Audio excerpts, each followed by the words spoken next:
Convidamos a todos que se sentirem à vontade, fechar os nossos olhos físicos, elevar os nossos pensamentos ao Divino Mestre Jesus, que nesse instante a harmonia, a paz desse ambiente chegue aos nossos lares, abraçando, assistindo lá os amigos, os familiares que lá se encontram, local de trabalho, de estudos. Que essa luz possa chegar naqueles locais onde os nossos irmãos nesse instante se encontram acamados. Lembremos agora dos familiares, dos amigos, das pessoas que se encontram nos hospitais, para que todos possam também receber essa luz de bênção e de paz e de cura, de acordo com a necessidade de cada um desses irmãos, que esses mensageiros do Cristo tenham facilidade de visitar cada um desses leitos aqui lembrados. Abençoa, Senhor, o nosso irmão Denizar, no estudo nosso dessa noite, para que nós possamos também refletir juntos com o nosso irmão e que as energias, as bênçãos desse instante permaneçam no coração de cada um, hoje e sempre. Graças a Deus, que assim seja.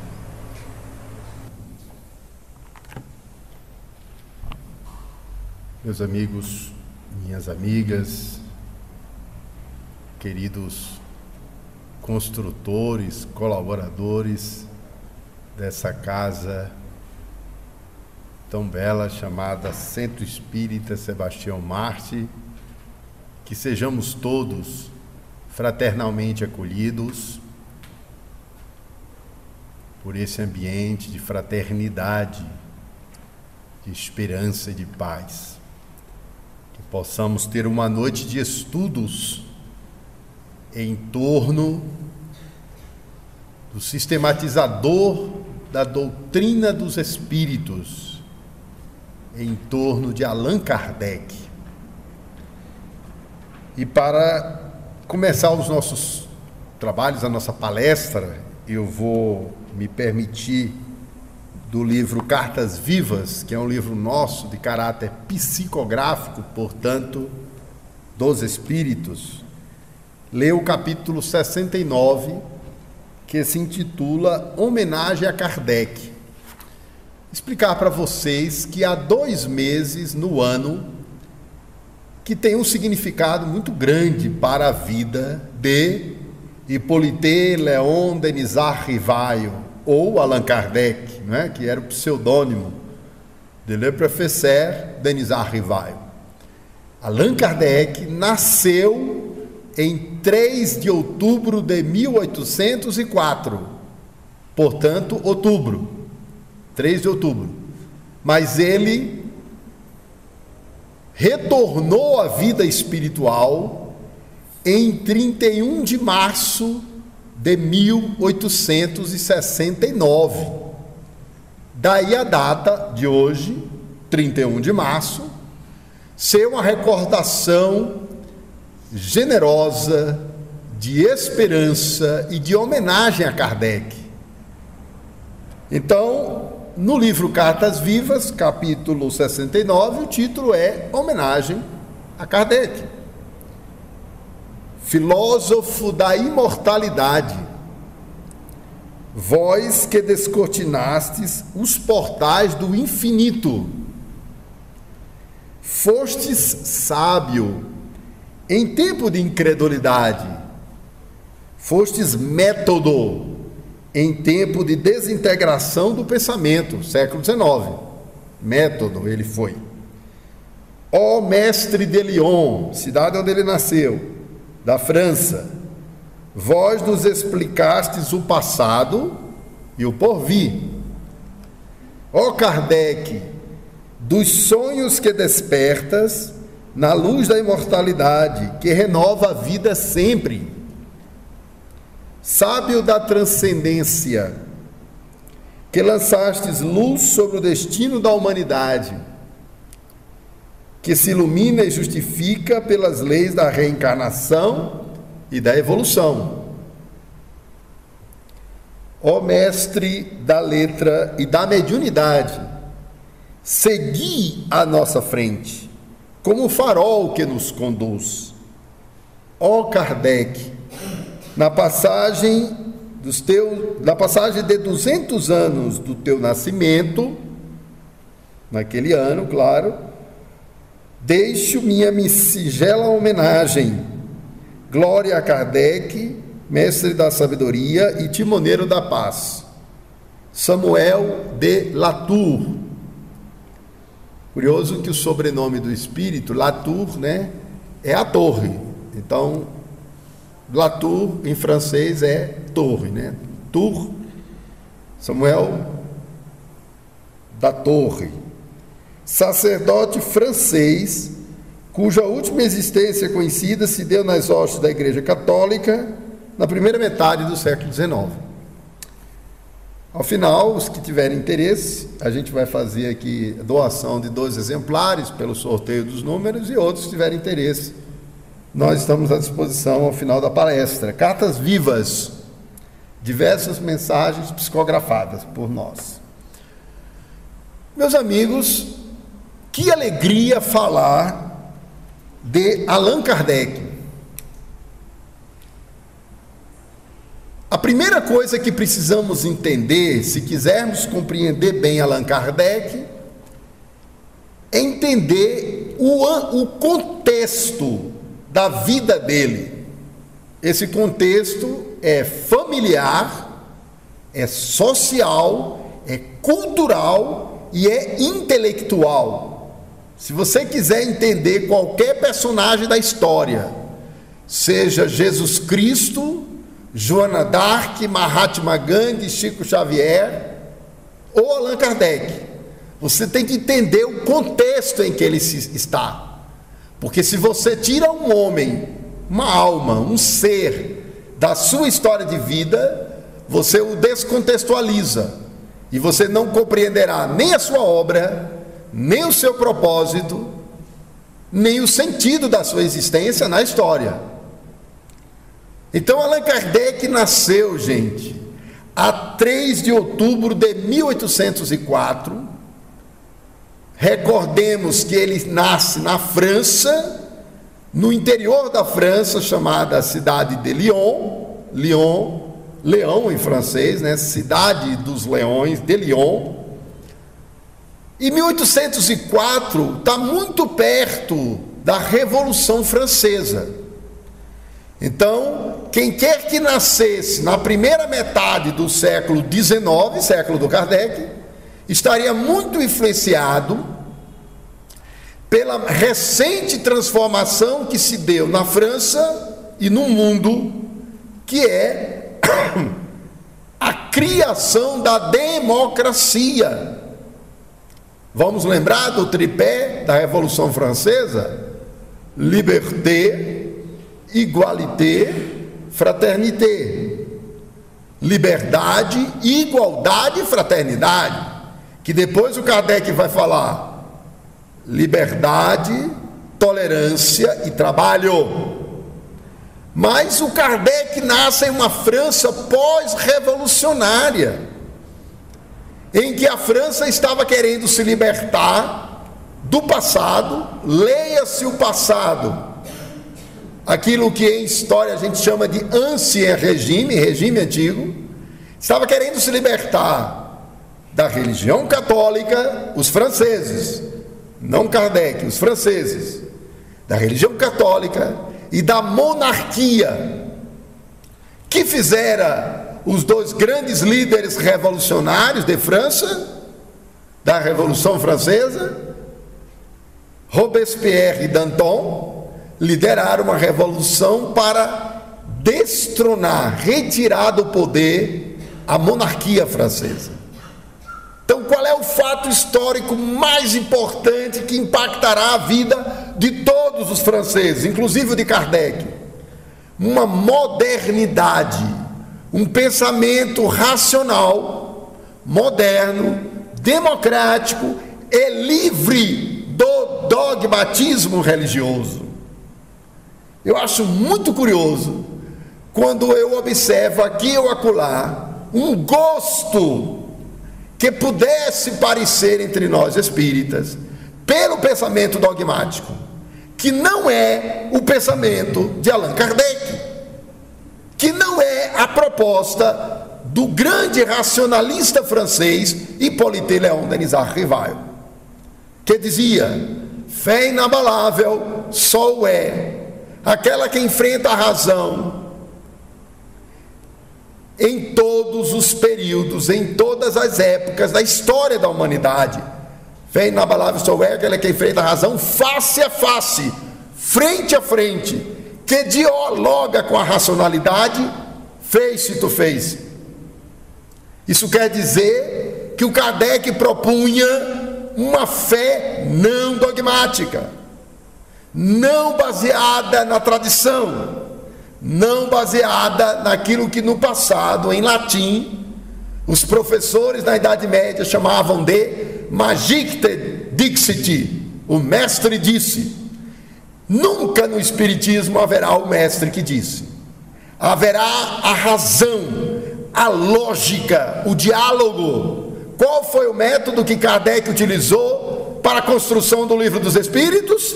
Diálogo com os Espíritos. Então entendamos que Allan Kardec foi um homem ligado aos ideais da liberdade democrática, da liberdade de pensamento e da racionalidade.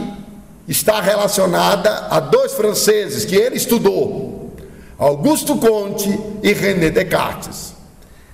Kardec dizia-se um filósofo cartesiano, era um apaixonado pela obra de René Descartes, que fora outro francês que escreveu o Discurso do Método, que era um racionalista. Descartes é considerado o fundador do racionalismo.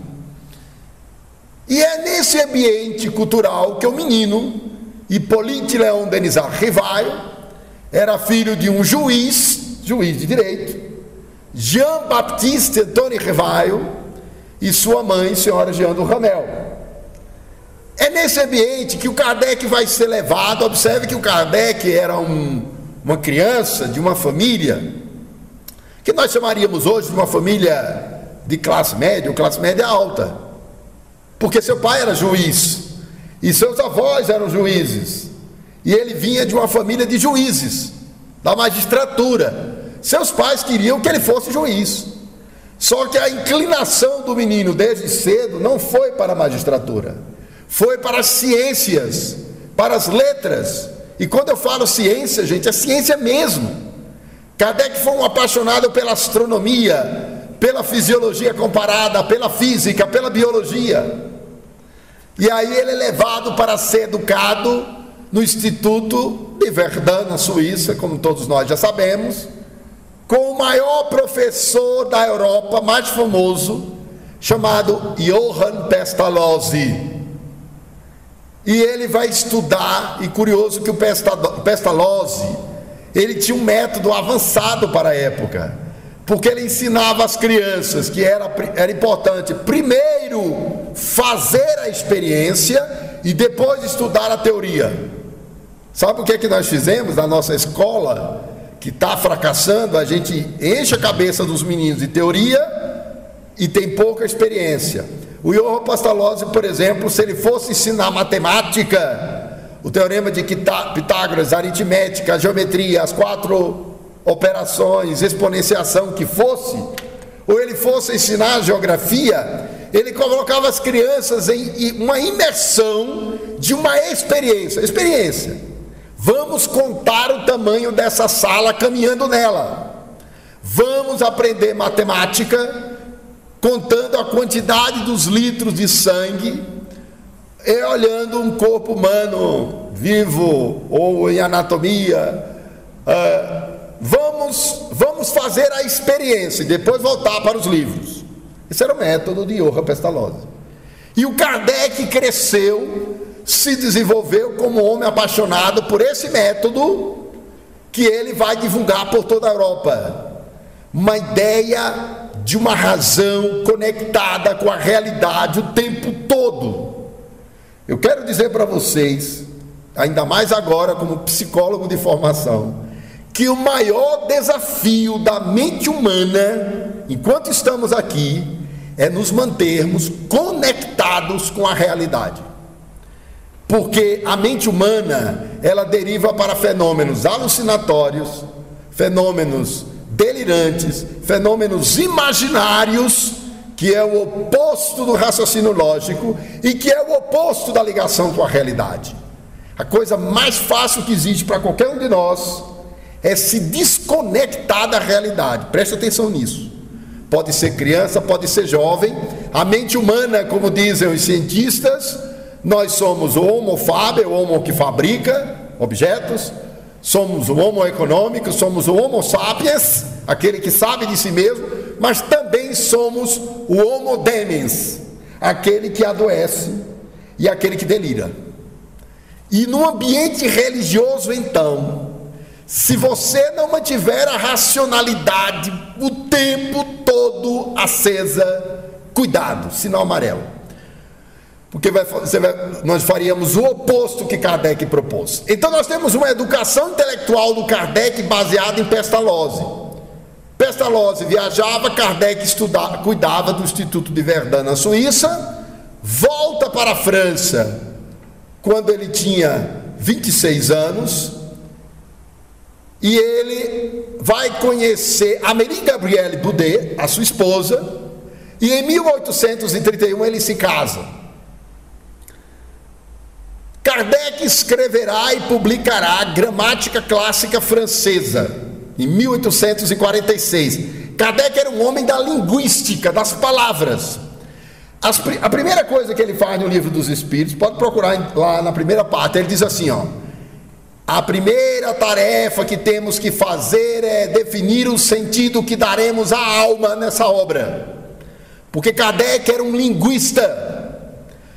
Aí ele diz: existe a alma vital, a alma moral, a alma racional e a alma no sentido espiritual. Todos esses sentidos de alma existiam no século XIX, existia em Platão. Platão falava da alma apetitiva, da alma intelectual, da alma emocional, da alma espiritual. Aí o Kardec diz: o primeiro problema é definir em que sentido eu vou me referir à alma nesse livro. Eu vou me referir à alma como um espírito imortal, pré-existente e sobrevivente. Aí ele define. E essa alma tem consequências morais para o sentido que eu a defino. Mas ele então, em 1854, é a coisa mais incrível da missão de Kardec, ele tinha nada mais, nada menos que 50 anos. Eu tenho 53 anos. E desde os 16 anos que trabalho em torno com o Espiritismo. Esperaram, no caso de Kardec, que é 1 milhão de vezes maior que eu, esperaram que ele completasse 50 anos, gente, é muita coisa. Pensem nisso. Vocês pensem nas tarefas de vocês começaram tudo cedo. A grande missão do Espiritismo de Allan Kardec, o que quer que seja que tenha esperado, esperou ele completar 50 anos. Ele já tinha publicado livros, ele já tinha se perguntado algo que nós precisamos nos perguntar hoje. Eu vou fazer a pergunta e vocês vejam se não vale para hoje.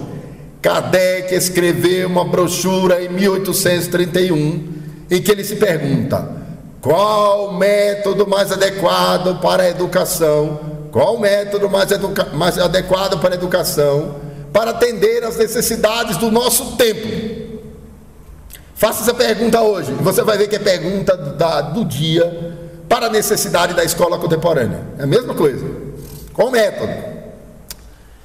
E aí o Kardec já tinha publicado livros, já estava casado, vários livros publicados, era um intelectual em Paris, casou-se com uma professora, Amélie Gabrielle Boudet, escreveu uma gramática, gente, isso é fantástico, uma gramática clássica francesa. Os franceses liam a gramática que o nosso fundador do Espiritismo escreveu. Mas aí, em 1854, um sujeito chamado Carlotti, era um homem nascido na Córcega, que é uma região da França, uma ilha, e o Carlotti tinha visto o fenômeno das mesas girantes, das mesas dançantes, o fenômeno dos espíritos. E o Carlotti chega empolgado para o professor Rival e fala das mesas. E o Kardec disse: isso não me interessa. Gente, presta atenção, vocês podem procurar na biografia do Kardec o que é o Espiritismo. Henri Saussure, o biógrafo. Kardec não se interessou pelos espíritos da primeira chamada. Ele dizia: não, esse fenômeno aí de mesas que se movem, que está todo mundo interessado, tanta gente se interessou, pasmem os senhores, que Karl Marx, pode registrar nesse vídeo e procure nas edições antigas do Capital. Karl Marx, o fundador do materialismo histórico dialético, do comunismo, do socialismo científico, um dos filósofos que dividiu a história da filosofia em antes e posterior a Marx. Karl Marx, no seu livro Capital, no prefácio, o título é A Mercadoria. Aí eu estou lendo, estudando no mestrado na Universidade Federal de Pernambuco, folheando livros antigos, livros na biblioteca. Aí daqui a pouco eu desço, tem uma nota de rodapé de edições dos anos 50, do Capital, tomo 1, capítulo A Mercadoria. Vocês, sociólogos, que estiverem assistindo aí, procurem.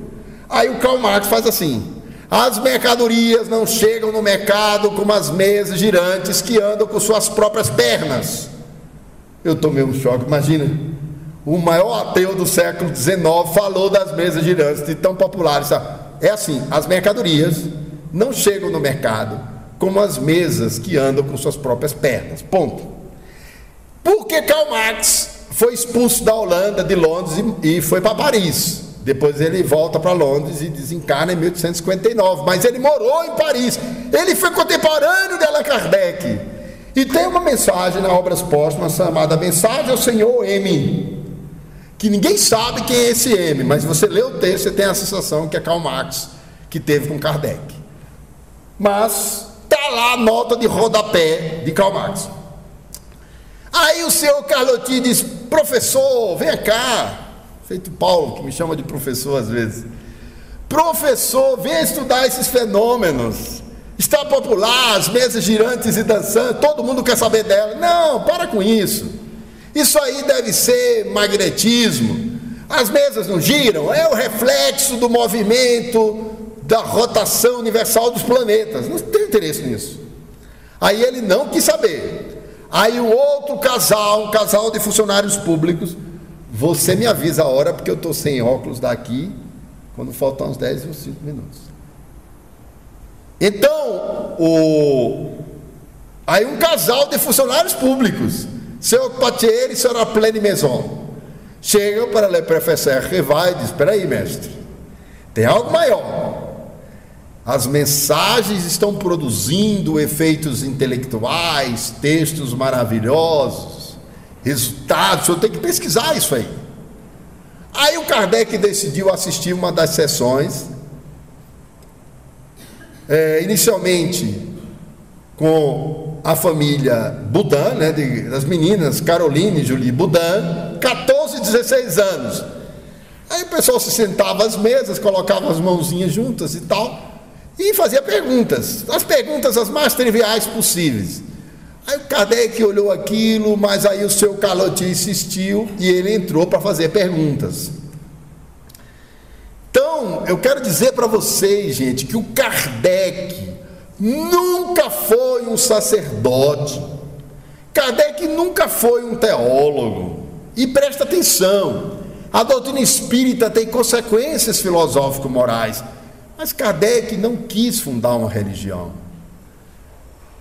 Isso é uma coisa muito curiosa, porque o fenômeno da religião dogmática é uma coisa que paralisa a razão humana, e é o oposto a Kardec, como veremos. O Kardec, que era livre, que era um cientista, começou a fazer perguntas a estes espíritos. E ele perguntava, inclusive contestava os espíritos, várias vezes. Vou lembrar de algumas questões do Livro dos Espíritos aqui, que é assustador, que é surpreendente, não é? Kardec pergunta, claro, vamos homenagear o que é Deus, né? Que vocês já ouviram 300 milhões de vezes. Que é Deus? Ele não pergunta quem é Deus, ele pergunta que é Deus. E você pode fazer essa experiência consigo próprio. Se você perguntar quem eu sou, O resultado da resposta, logicamente falando, é um. Se você perguntar que eu sou, é outra. Se o Paulo se perguntar quem eu sou, aí ele diz: eu sou Paulo, brasileiro, casado, trabalho nisso ou naquilo, participo do espiritismo, sou ator e por aí vai. Mas isso é o quem. Agora, se o meu amigo se perguntar que eu sou que, a resposta é outra. Vai ser: eu sou espírito imortal, eu sou uma alma encarnada, eu sou um ser humano, eu sou um membro da espécie humana. Percebeu a diferença? O que nos remete à natureza essencial daquilo que se pergunta. O quem é a personalidade. Se o Kardec tivesse perguntado quem é Deus, a resposta não seria tão grandiosa como foi com o que é Deus. Aí responde: a inteligência suprema, causa primária de todas as coisas. Isso é o que? É a natureza essencial de Deus. Onde podemos encontrar as provas da existência de Deus? Perceberam as provas? Provas não é da religião, provas é do positivismo, é do experimentalismo, é da ciência, gente. Onde podemos encontrar as provas, as evidências empíricas de Deus? Onde podemos encontrar as provas? Livro dos Espíritos. Buscai a causa de tudo que existe no universo, e não é obra do homem, e vossa razão vos responderá. Poderia dizer que Deus é o infinito? Gente, o Kardec pegou o conceito mais amplo que a mente humana já pôde criar: infinito. E nem assim coube Deus dentro dele. Aí já a resposta: poderia dizer que Deus é o infinito, né? Aí os espíritos disseram: pobreza da linguagem humana. É como se você dissesse para o seu filho: não fala bobagem não, isso é pouco. Pobreza, isso é coisa pobre, viu, gente? Isso é pouco. Pobreza da linguagem humana. Ficai sabendo que existem coisas que estão acima da inteligência do homem mais inteligente da terra. O infinito não define a Deus, porque Deus é alguma coisa do indefinível. Nem o infinito define. Podemos dizer que ele é imaterial, eterno, todo-poderoso, misericordioso. Do vosso ponto de vista, daquilo que sabeis, sim. Né? Então, isso é a primeira parte do Livro dos Espíritos. O Livro dos Espíritos tem 4 livros dentro dele, que é a obra magistral do Kardec. Se o Kardec tivesse escrito só o Livro dos Espíritos, o Espiritismo já estava pronto. É a obra da qual todas as outras obras nascem dela. Não sei se sabem, a primeira parte do Livro dos Espíritos é a cosmogonia espírita. É a visão sobre Deus, das origens, das causas primárias, da origem do universo. É o tomo 1, é o primeiro livro. O segundo livro é o livro da influência do mundo espiritual sobre o mundo corpóreo. Kardec tirou o Livro dos Médiuns desse segundo livro, segundo José Herculano Pires. O terceiro livro, as leis morais, lei do trabalho, lei do progresso, lei de justiça, lei de sociedade, lei de amor e caridade. As leis que Kardec conversou sobre elas não são criação de Allan Kardec. Elas existiam todas elas na cabeça de Voltaire, de Montesquieu, que escreveu L'Esprit de Loire, o Espírito das Leis, de Augusto Comte, de Saint-Simon, de René Descartes, de Isaac Newton na física. O Kardec apenas as trouxe para o Livro dos Espíritos e dialogou com os espíritos sobre elas. Não é criação do Kardec as leis que estão nas leis morais. Depois vem a quarta parte, que é da justiça, das consolações. Dali o Kardec tirou o livro O Céu e o Inferno. Aí o Kardec vai perguntando aos espíritos, né? Kardec faz uma pergunta que para a época era muito avançada.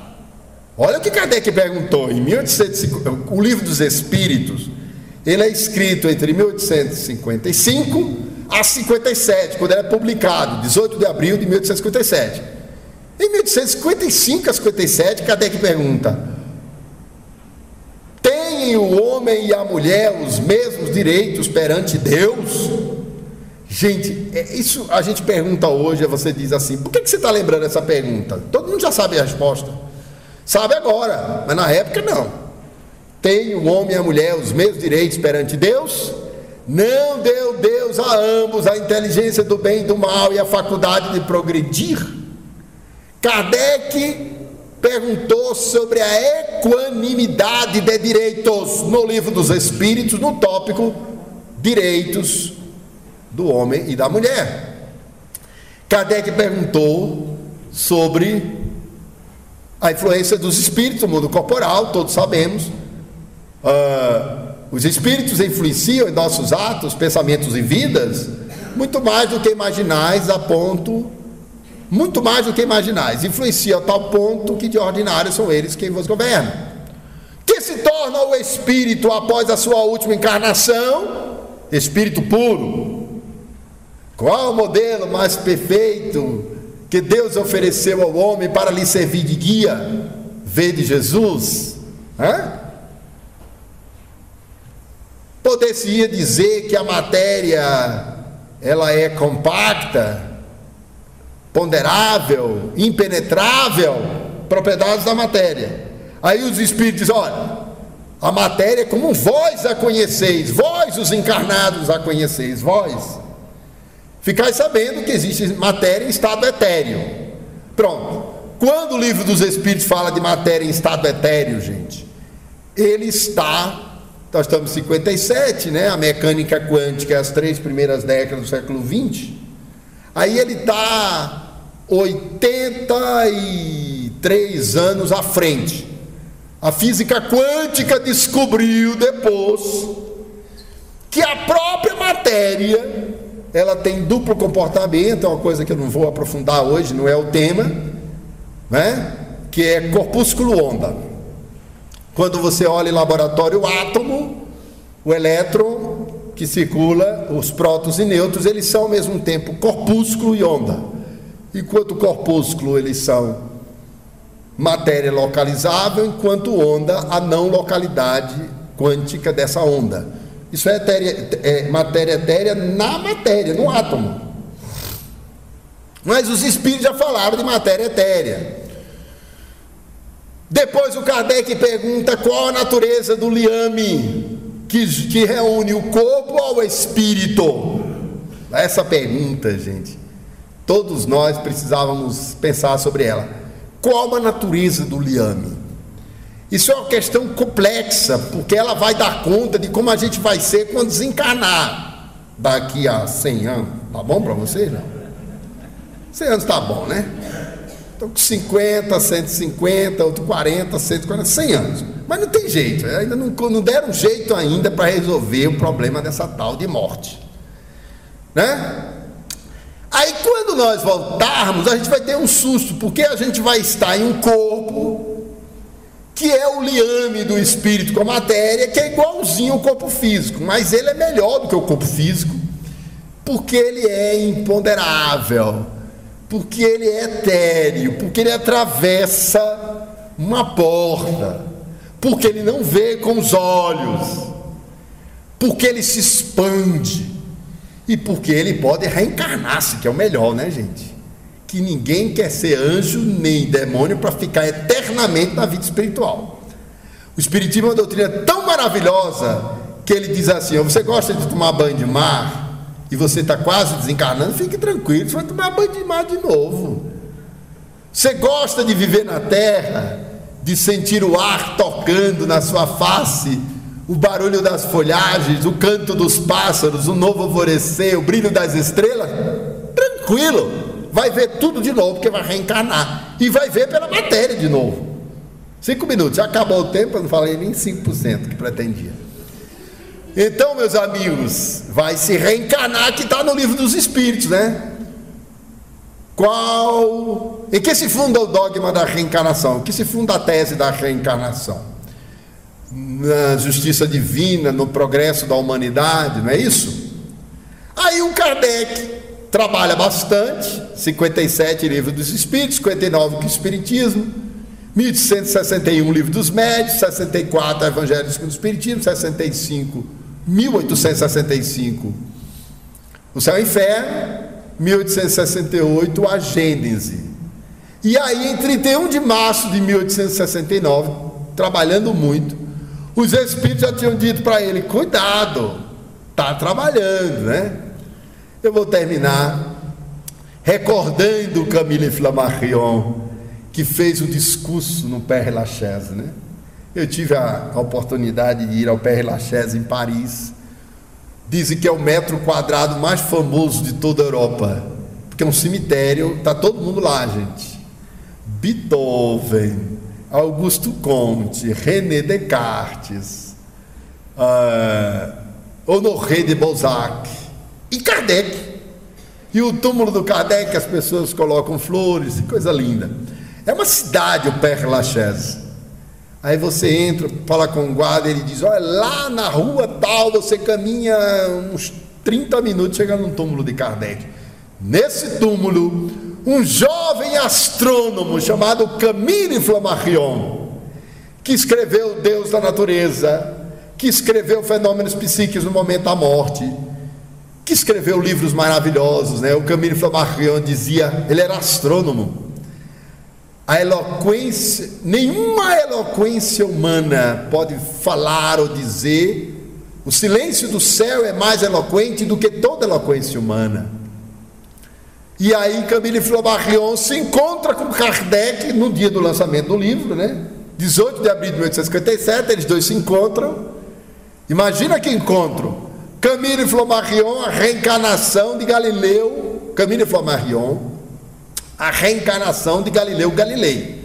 Galileu Galilei foi o grande cientista que provou que não era o Sol que girava em torno da Terra, mas a Terra que girava em torno do Sol. A Igreja Católica não gostou muito disso não, gente. Aí colocou Galileu Galilei para passar o resto da vida preso. Está vendo o problema da falta de liberdade intelectual? O que dá? Cuidado. Kardec foi um homem libertário, tinha pavor de regimes autoritários. Aí o Kardec então se encontra com Camille Flammarion no dia do lançamento do livro. Aí o editor Didier diz: olha, o Flammarion entra, procura e vê o Livro dos Espíritos. Quem é o autor dessa obra? O Flammarion tinha 21 anos de idade. O Kardec tinha 54, 56 já. Eles se encontram, ficam amigos. Kardec é a reencarnação de John Rawls e Camille Flammarion de Galileu Galilei. Camille Flammarion escreveu um livro chamado A Pluralidade dos Mundos Habitados, Federação Espírita Brasileira, e na introdução ele se desdobra e escreve como Galileu Galilei, Uranografia Geral. Mas aí ele faz o discurso de partida do Kardec. Kardec desencarna e ele faz o discurso e diz: aqui jaz o bom senso encarnado. E prossegue falando do amigo, do homem gentil, da pessoa generosa, solidária, alegre, do indivíduo pesquisador, cientista, filósofo, educador, desse mestre da letra e da imortalidade, que nos propõe uma abertura mental, um dilatar da consciência, um despertar espiritual. E falando de despertar, recordando Kardec, homenageando-o na data da sua passagem, eu recordo o poema do Despertar que diz: desperta a tua alma adormecida nas ilusões perigosas desta vida, não te detenhas ante as sombras do caminho, as belas rosas também trazem seus espinhos. Se alguém magoou teu coração, não te entristeças, segues em oração, sendo a vida na terra passageira. Se caminhas para a libertação, esquece as ofensas e perdoa, segue para a tua evolução. Se tens conhecimento do Evangelho, se praticas um pouco a caridade, não podes dizer que não sabes ou não conheces o que é a felicidade. Ergue teu olhar, fita a natureza, pensa que pode ser leve o teu fardo, suave a tua cruz. se tiveres no teu coração Jesus. Que o Mestre do amor e da paz nos conceda esse salto quântico para dentro e para o alto, do despertar da consciência que Kardec propôs, pela caridade, pela solidariedade, pelo trabalho e pela tolerância, pelo amor ao próximo. Que Jesus nos abençoe. O tempo é curto, a existência é breve, e qualquer hora dessa, nenhum de nós vai morrer, porque espírita não morre. A gente vai desencarnar, mas vai demorar, gente. Mais 100 anos, certo? Obrigado.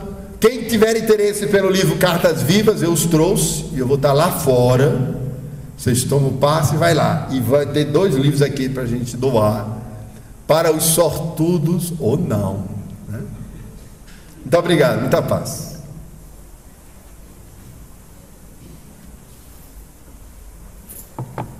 Como disse o nosso irmão Paulo César, né? Gratidão ao Denizar.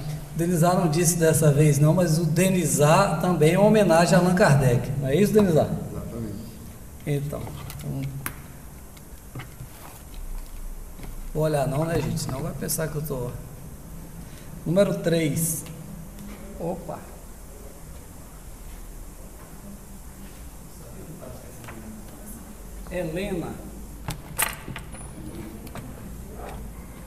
Helena Barbosa. Ela queria ouvir o sobrenome, viu, Adriana?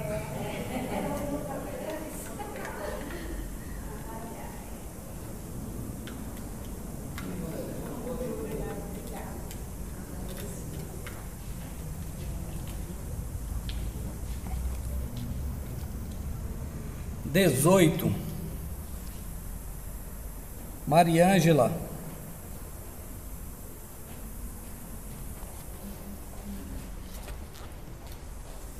Aqui, Maria. Uma boa leitura. Nós ficamos até tristes de dizer para o Denizar que o tempo dele estava acabando, né? Vamos combinar um seminário aqui com ele até o final do ano aqui, para que a gente fique mais tempo aqui estudando com o nosso irmão. Topa essa parada aí, Denizar?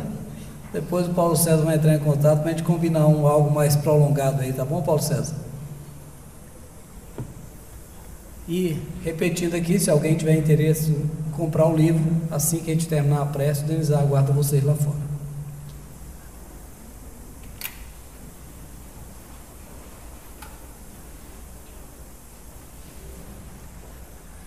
Convidamos os médiuns para que se posicionem em volta do salão.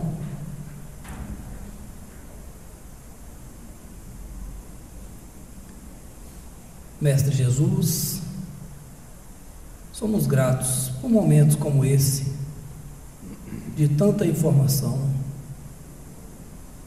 das belezas relembradas aqui pelo nosso irmão.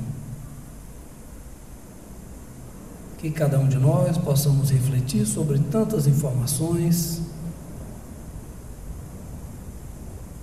rogando a Jesus nesse instante que a harmonia e as bênçãos desse ambiente cheguem nos lares aqui representados. Rogando a esses mensageiros divinos sobre o nosso passe, que nesse instante o mentor amigo de cada um dos irmãos aqui presentes possa sentir a presença desse irmão amado estendendo as mãos sobre suas cabeças, fazendo uma transformação dessas energias. Procurem sentir essa luz aquecendo o alto da cabeça, passando por cada órgão do corpo, refazendo todas as forças físicas e espirituais. Sintam mesmo essa luz percorrendo cada órgão.